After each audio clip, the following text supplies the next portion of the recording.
kazoza k'abana banyu.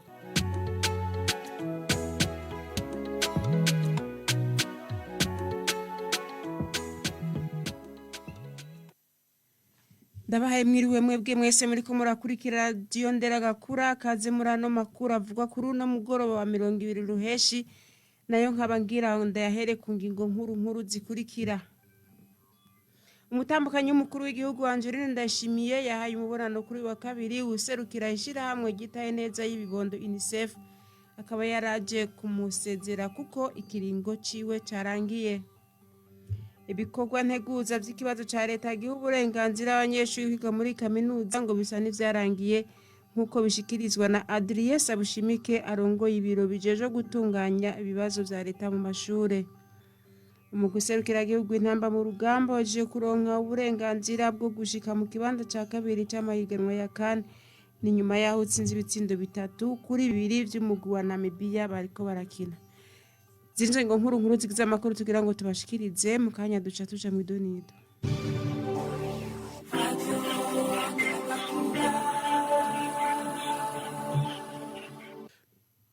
Anosef ndayizigenje gira ndabashikiriza n'amakuru mfashije umuhinga bw'ivyuma na Charles Bigimana ndasuye kuba mwiriwe ndabaha ikaze mu idonido ryano makuru.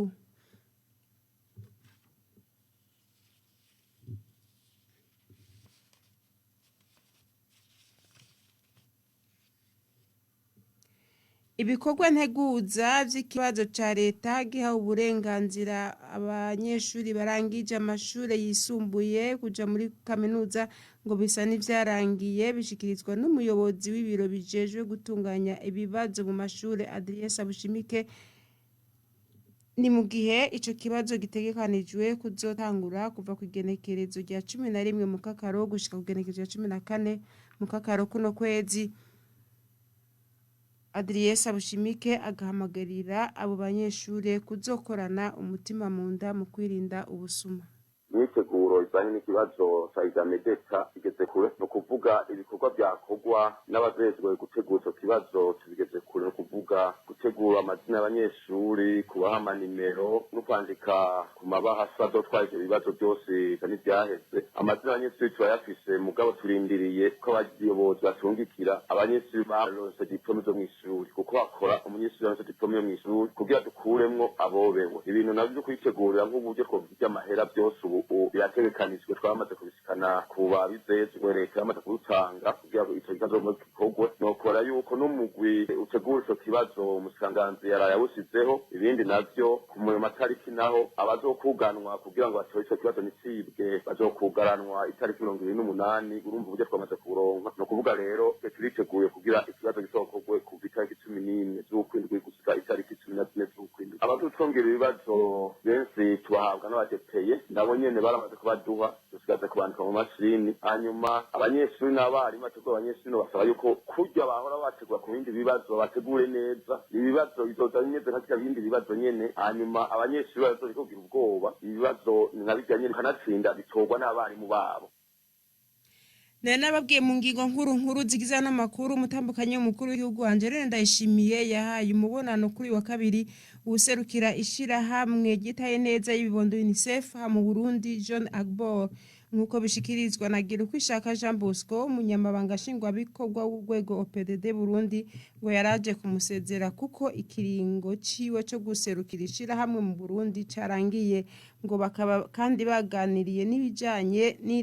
birangurwa n'urwego OPDD Burundi aho UNICEF yemeye ko izobandanya ishigikira ivyo bikorwa. Nyenicubahiro mutambukanyi wa nyenicubahiro umukuru w'igihugu cacu Burundi ajeje kwakira urongoye ishirahamwe UNICEF ngaha mu Burundi akaba yaraje kumumenyesha yuko ikiringo ciwe cyo guserukira iryo shirahamwe ngaha mu Burundi carangiye agiye kubandaniriza imirimo ahandi mu kindi gihugu. Kabaye rero akaryo keza kuri uyo mushitsi arongoye iryo shirahamwe UNICEF ubwa mbere ryo gushimira nyenicubahiro mutambukanyi mukuru w'igihugu ku butwari yagiye arereka kwerekana mu gushira imbere ibibazo biraba abana n'ugwaruka, akaba yaragerageje kubashigikira mu bitari bike, arashigikira n'ubushikiranganje butandukanye bakorana. Rero akaba yabimushimiye yongera aramukeza no kugashimwe aheruka kwemererwa, asigaye kuja kuronka icesi, nako nyene ko kagaragaza urwo ruhara yagize mu gushigikira ibisata bitandukanye ndetse no mu gufasha mu gukemura ibibazo bitandukanye biba bihanze abarundi. Yahejeje aragaruka ku bibazo nyamukuru yifuza ko hobandanya iyo migenderanire hagati y'ishirahamwe UNICEF ndetse n'urwego rw'umutambukanyi w'umukuru w'igihugu. Akaba yagarutse hanini ubwa mbere kuri wa mugambi wo kugerageza gutuza mu gihugu cacu Burundi ingwara zituruka ku gufungura nabi. Murazi ko ari umugambi nyene cibera umutambukanyi wa nyene cubahiro umukuru w'igihugu cacu Burundi ashigikiye, kandi hari ibitari bike biriko birarangurwa. Yongeye aragaruka kandi ku kibazo nyamukuru kijanye n'igwirirana ry'abantu mu gihugu no kugerageza kugabanya imvyaro, navyo nyene biri mu vyo nyene cibera umutambukanyi w'umukuru w'igihugu asanzwe akorerako biciye mu rwego OPDD Burundi, aho mu kwezi kw'icumi mbere hategekanije ihwaniro ry'abakenyezi b'indongozi n'imboneza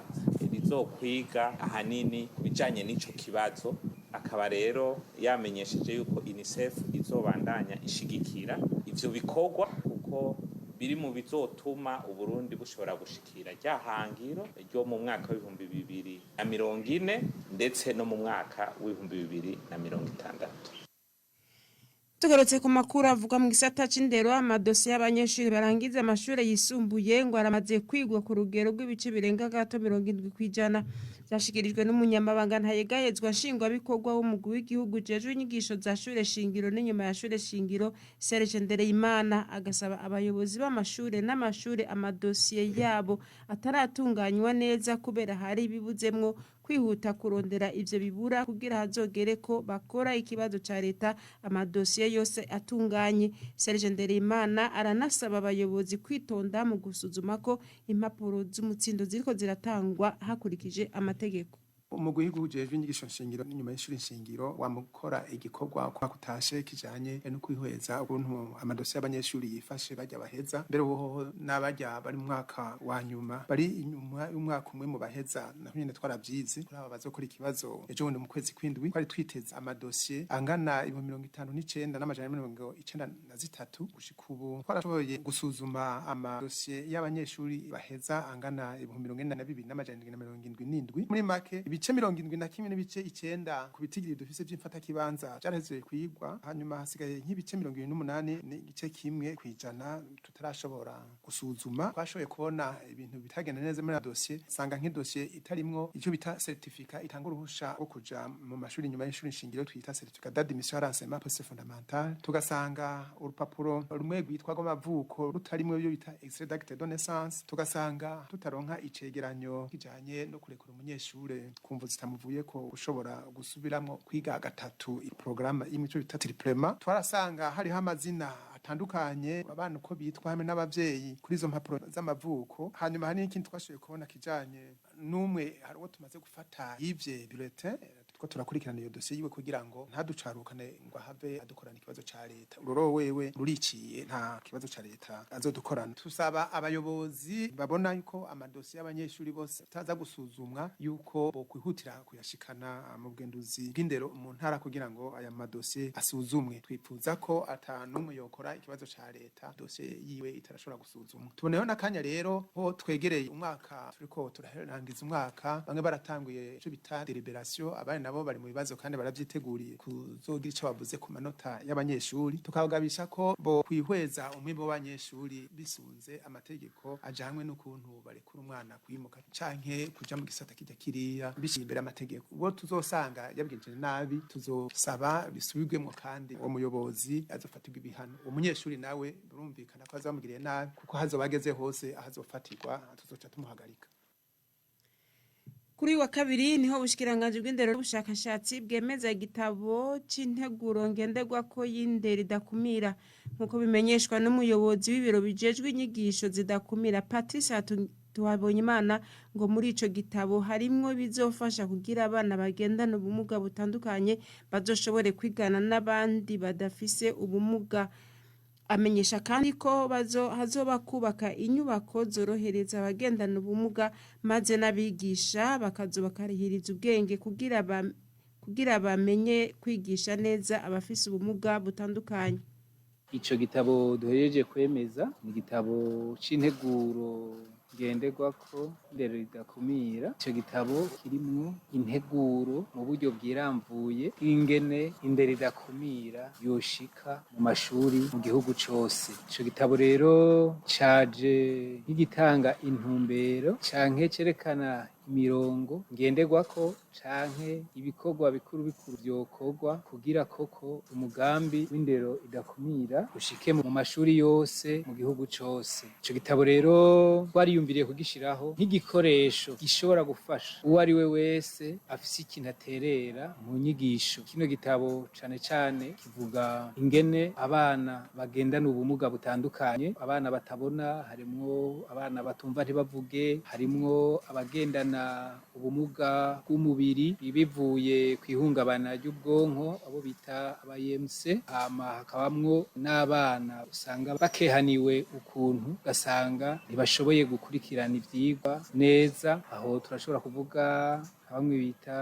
abana b'abatwa, hakabamwo abana ushobora gusanga barahuye n'ihahamuka. Abo bana rero mu ntumbero y'inyigisho z'ubushikiranganji ni uko umwana wese agendana ubumuga. Leta y'Uburundi biciye mu bushikiranganji bw'indero n'ubushakashatsi igize umugambi yuko abo bana bashobora kwigana n'abandi. Kiyo gitabo kirimwo ingene inyubakwa zose ku mashuri zoba zubatswe kugira ngo umwana wese bita ko akomeye n'ugendana ubumuga ashobore gushika neza mw'ishuri. Mwe bita ama escalier, udondagizo twari kubikuraho, bya bibaho bandikako wasanga biri hejuru kwari kubimanura, intebe kujya kuntu bazikora bakwiye kuzikora bakurikije ubumuga bw'abana. Umwana amaze gushika mw'ishuri naho mwitunganywa rishasha bashizemo yuko ibitabo abana basanzwe bakoresha navyo nyene vyo kwandikwa mu buryo bw'uko abatabona bashobora gusoma, batumva ntibavuge bashobore nabo kubisoma kugira ngo bishobore gufasha uwo ari we wese. Muri iyo ntunganyo ko bace bavuga yuko abigisha bakwiye kumenyerezwa kungene bakira abo bana no kungene bashobora kubafasha, harimwo no kubigisha izo zindi ndimi basanzwe bakoresha baba batumva ntibavuge canke abumva. Akarusho rero umva yuko haba ku rwego rw'abavyeyi bibaruka abana bagendana ubumuga, haba ku rwego bw'abigisha abarezi bazokwakira abo bana, haba muri ishuri ryo kwimenyereza, haba muri ishuri shingiro, haba nyuma y'ishuri shingiro canke mu nyigisho za kaminuza. Iya gitabo cavuze hose ngene abo bana bategerezwa kwakirwa n'ivyokorwa vyose kugira ngo baze bisange byose bimeze neza. Umva ari uko kazoba akarusho rero gakomeye cyane mu gihugu cacu. Umukozi wa leta wese ategereza kwerekana ico yakoze. Uwo mwaka nzokara ndababwira kuva mu kwindwi bahora bavuga ngo ndakara nzokara, abadashaka gukora batuviremwo, twebwe twikorere, twe dushaka gukora. Mugabe ibinebwe turavyasa, bazokwanga kubikora basange nabikoze. Kuba baye ibinebwe ari je muca mubaza sivyo, agira muja kubaza ngo directeur general ngo neva ntaca tumariye ibaze yacumuye je ndara ntaryamye nkora na wundi ariryamiye ibereye mu kabare bagaca bavuga ngo ni neva taca amazi. Nanje uwo muntu yankwegeye muzonyagiriza namwagira iki? Kw'isaha imwe y'ijoro n'iminota 44 twandanye n'amakuru twabateguriye. Ibimenyesha makuru vyakira abanyeshuri barangije mu makaminuza atunganya inyigisho mu gisata cyo kumenyesha makuru nka kaminuza y'u Burundi yitiriwe ikiyaga Tanganyika yitiriwe umuco, ngo iyo abo banyeshuri baje mu myimenyerezo usanga ubumenyi bafise budahagije. Bivugwa na Ntakarutimana Silver, umwigisha akaba n'umushakashatsi mu byo kumenyesha makuru mu cigwa yatanze kuri wa mbere mu ruganda rwatunganijwe n'ikigo cy'ubushakashatsi Karide Leger, agasaba abatunganya inyigisho muri ayo makaminuza kugwiza ibikorwa bijanye n'umwuga wo kumenyesha amakuru kugira ubumenyi bw'abo banyeshuri bwiyongere. Ikintu kininiya abantu basanzwe barongoye imenyesha makuru baba biteze ku banyeshure bavuye mu makaminuza asanzwe yigisha ivyo kumenyesha makuru, babiteze abanyeshure badasubira kwigisha kuko bavuga bati abo barabiciye ko n'ibintu vyinshi bazi, ubu tubakeneye ko baza badufasha akazi. Kuko kenshi na kenshi abarongoye imenyesha makuru usanga bafise ikibazo c'uko abakozi benshi bafise. Iyo barose nk'abo banyeshure rero bahejeje bavuga bati aba nimbara baje kwimenyereza canke arabo duhaye akazi muri misi ya mbere bazoca badufasha. Mugabo kiboneka nuko babiteze ko vyinshi mugasanga nta vyinshi vy'ukuri bazi babiteze ko aba arugwaruka rufise inguvu rufise ishaka rufise ubumenyi bukwiye kugira ngo bushobore guca kora ivyo kumenyesha makuru n'ingoga ugasanga rero mu vyo babiteze ko ari yuko bamenya gukora inkuru neza bamenya gutohoza inkuru bamenya iyi inkuru bazikura bamenya ingene inkuru yubakwa hanyuma gaheza igatangwa bivuye muri ivyo ugasanga n'abantu biteze yuko arugwaruka ruje ruhuye n'ibihe tugeze murabona yuko ubuhinga bwa none buguma butera imbere ivyo baronka navyo gacu usanga babonye ari abanyeshure badafise ubumenyi buhagije haba mu ndimi zikoreshwa muri ivyo bimenyesha makuru haba mu bumenyi busanzwe aho usanga umuntu adafise ubumenyi bukwiye buzomufasha kurangura umwuga wiwe cyangwa ugasanga bateza no kurondera ingene babigisha kugira ngo bashobore gukora akazi bateguriwe no kuvuga yuko mu vyigwa bateza kuronka muri za kaminuza baja kwigamwo ico kintu bateza kwishimikira ko kugira ngo babone yuko basohoye umuntu ashika akora ashika amenya ico akora kugira ngo umwuga bamuteguriye gukora neza ico ko cyane cyane nuko bogwiza ibikorwa byo gukora umwuga kuko rimwe hari gihe usanga barabigisha mugabo ugasanga umwigisha aje imbere agasigura ingene vyateza kugenda ntabereke neza ingene bigenda akabivuga mu majambo gusa mugabo ntibabishire mu ngiro kuko akubwiye ngo cacuma gifata amajwi ngo gikoreshwa gutya ntakikwereke ngo gikoreko cacuma gifata amasanamu ngo kimeze ukunukuru ntakikwereke ngo gikoreko ubone ko wihenze canke utihenze ivyo birahava bikagorana ku buryo uwo muntu bateguye usanga hari ibintu abuza. Abenegihugu baguze amatongo muri quartier Gisyo zone Kanyosha komine Muha mu gisagara ca Bujumbura basaba ishira hamwe rihuza abayaguze APPG mu mfunyafunyo gifaransa gutatura amatati aturutse kuri ayo matongo ivyo vyasabwe n'umwe mu baguze ayo matongo Tarasise niyo nkuru mu gihe hari bene yo batisanze ku ntonde iryo shira hamwe ryashize ahabona inkuru ya mugenzi wacu Prote Nyandwi Hejuru ya fondasiyo kandi atari iba yayubatse none afise inguvu ahubwo ni inguvu ziyi none kubibomora ushaka iki niko nazibomora ubwo gwamo mwumva ruva ku matati y'abaguze amatongo ari muri quartier Gisyo zone Kanyosha komine Muha mu gisagara ca Bujumbura umwe mu hafite itongo yaguze Tarsise niyo nkuru aratubwira ingene ibintu vyagiye birakurikirana kugira baronke ayo matongo twebwe twaguriye abanyagihugu hariho assemblée générale yabaye turashira yishira hamwe cy'abatungiye amatongo mu Gisyo bita Association des propriétaires des parcelles de Gisyo APPG mu nyuma iratugirisha inama iratubwira ko hariyo sipe izozi gaca amabarabara hanyuma ikadutwara ibice 47 ivyira bikora haraba n'indi nama barabwira bati dutanga amafaranga ya transfert nayo inkaratasi nayo kugira ngo association ibandanye ikora byose twarabikoze baravuga bati turatanze urutonde rw'imfata kibanza umwese yirabe turayibona mu nyuma baratanga urutonde burundu kwako dufite amatongo baranatwereka Tarsise niyo nkuru abatangaza nuko muri umwaka basanze hari urutonde rushasha abari bahaguze bamwe batarimwo batweretse rero niyo twaguye mu gahundwe muri umwaka baca bavuga ngo batanze urundi rutonde tuja dusanga ariho abantu batarimwo harimwo na jewe rero ngo rutonde rero turababwira tuti none twe tutarimwo bimeze gute ati ni musubire ku matongo yanyu ya kera twe twosubiraho gute nka jewe nk'akarorero naguze ahantu habiri hariho ahari viabilize n'ahatari viabilize mu amashini hacaba hamwe baca baraza baranyereka mwahabonye ngaha are zitatu rero iryo tangazo risohotse hacahaza umuntu aca antwara are yose ubuhoho agira anahatware hose kuko baca bavuga ati wewe subira iyo wajuva rero ndiko ndavuga nk'ubu no subira navuye nsanga nsita umuntu uwo muntu nawe acaja handi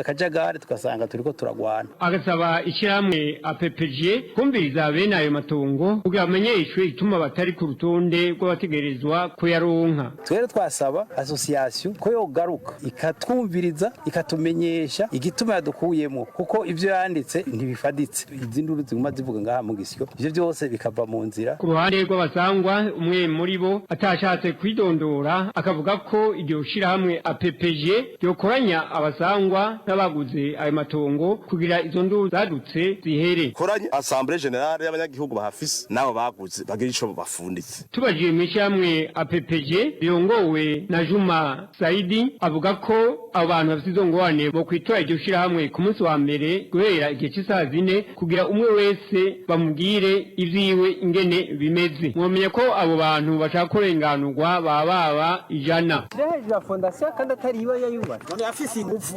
ahubwo ni ingufu none kubibomora ushaka iki niko nazibomora. Inkuru ya nyuma y'ano makuru ivuga mu gisata c'inkino mu gwiserukira igihugu umupira w'amaguru mu Burundi ntamba mu rugamba ku muhingamo kuri wa kabiri uhejeje gutahukana intsinzi y'ibitsindo 3 kuri 2 vy'umugwi w'igihugu wa Namibia ni mu mahiganwa y'imigwi nserukira ibihugu iriko ibera mu gihugu ca Tanzania. Iyo ntsinzi ikaba ituma umugwi w'intamba mu rugamba ushika mu kibanza ca kabiri muri ayo mahiganwa. Ni kuri iyo nkuru rero dusozera amakuru twari twabateguriye mwakoze kuba mwayateze amatwi. Nshimire na Charles Bigirimana yafashe mu buhinga bw'ivyuma mugire ijoro ryiza mwese murakoze.